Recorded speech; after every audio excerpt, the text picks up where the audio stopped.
Assalamualaikum warahmatullahi wabarakatuh. Perkenalkan, nama saya Listi Pregita Agadini Kita dari kelas 12 IPA 2. Di sini saya akan membacakan sebuah pidato berbahasa Sunda. Assalamualaikum warahmatullahi wabarakatuh. Sampurasun. Mangga urang sami-sami panjatkeun puji sareng syukur ka Allah Subhanahu wa taala nu dimana dina kasempatan ieu urang sadayan atas dipasihan kempel sareng dina kayaan sehat walafiat.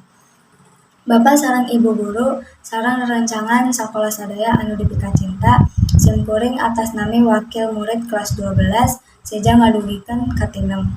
Kendalisan dina raraga baturay tinem. Bapak sareng Ibu Guru anu dipika cinta, cunduk waktu ninggal mangsa. Teu karaos simkuring saparakanca diatik, dididik sagalaning elmu pangawaruh anu teu kinten seueurna jasa Bapak miwah Ibu Guru sadaya.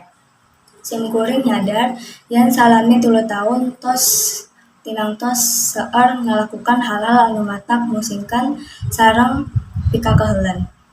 Mugia amal sareng ibadah Ibu sareng Bapak Guru anu tos ikhlas ngajar urang sadaya anu pinter keuing weulasan ti Allah Subhanahu wa taala. Bapak, Ibu Guru sadaya anu hadir anu dipika cinta, sakitu heula ti abdi anu tos ngawalikeun rerencangan sadaya. Kirang lebihna nida dihampunten ku sadaya. Hatur nuhun. Wassalamualaikum warahmatullahi wabarakatuh.